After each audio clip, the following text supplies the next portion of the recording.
बिहार विधानसभा चुनाव के नतीजे आखिरकार हमारे सामने हैं। एनडीए ने पूर्ण बहुमत से अपनी सरकार बनाई है, तो वहीं दूसरी तरफ जो सवाल उठ रहा था कि क्या नीतीश कुमार ही मुख्यमंत्री बनेंगे, अब ये पिक्चर भी क्लियर हो गई है। नमस्कार, मेरा नाम निशा ओझा है और आप DTW 24 न्यूज़ देख रहे हैं। बिहार का विधानसभा चुनाव बहुत ही दिलचस्प था। हम हर बार आपको ये अपडेट दे रहे थे कि राजनीतिक उठापटक के बीच नेताओं ने बड़े बड़े वादे किए, ऐसे वादे जिसका बिहार में कभी प्रचार ही नहीं हुआ। बात रोजगार की हो रही थी, बात विकास की हो रही थी और साथ ही साथ युवा वर्ग की बात हो रही थी। युवा को बढ़ाना और बिहार को विकसित करना। कई प्रश्न उठे कि बिहार में का बा, तो वहीं बीजेपी ने इसके जवाब में कहा कि बिहार में ई बा। कई दिलचस्प ऐसे मुद्दे उठे जिसने बिहार की जनता को ये सोचने पर मजबूर कर दिया कि आखिर हम वोट दें तो दे किसे। कांटे की टक्कर हुई एनडीए और महागठबंधन के बीच और आखिरकार एनडीए बाजी मार ले गई। भले ही आरजेडी सबसे बड़ी पार्टी बनकर उभरी हो, लेकिन दूसरे नंबर पर बीजेपी ही रही। यहां तक कि बीजेपी ने सत्ताधारी नीतीश कुमार की पार्टी जदयू को भी पिछले पायदान पर धकेल दिया।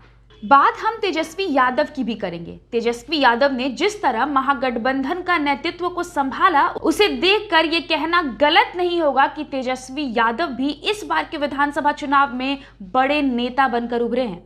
तेजस्वी यादव भले ही लालू प्रसाद यादव के बेटे हो और उन्हें ये कहा जाता हो कि वो वंशवाद की एक निशानी है, पर ये मानने में कोई संकोच नहीं होना चाहिए कि यह चुनाव उन्होंने अपने दम पर लड़ा है। तेजस्वी यादव ने इस चुनाव में बिना किसी बैसाखी के बखूबी चुनावी मैदान में जंग लड़ा है। उन्होंने 10 लाख नौकरियों का मुद्दा उठाया, जो काफी चर्चित रही। विपक्षी ने इस पार्टी पर टिप्पणी करते हुए 10 लाख के बदले 19 लाख रोजगार देगी, ये वादा कर दिया। बिहार के लोग नीतीश कुमार से नाराज जरूर हैं, लेकिन अब भी उनके मन में कहीं ना कहीं नीतीश कुमार के लिए सॉफ्ट कॉर्नर जरूर है। तभी उन्होंने एनडीए को वोट दिया, क्योंकि उन्हें पता था कि एनडीए में कोई चेहरा सामने नहीं है नीतीश कुमार के अलावा। इस बार के बिहार विधानसभा नतीजे में हमें एक चीज और पता चली, वो है साइलेंट वोटर। यानी कि युवाओं ने जो गूंज पैदा की थी, जो बवाल काटा था कि इस बार नीतीश कुमार की सरकार नहीं आएगी, उनके ऊपर कहीं ना कहीं साइलेंट वोटर का प्रभाव ज़्यादा दिखा।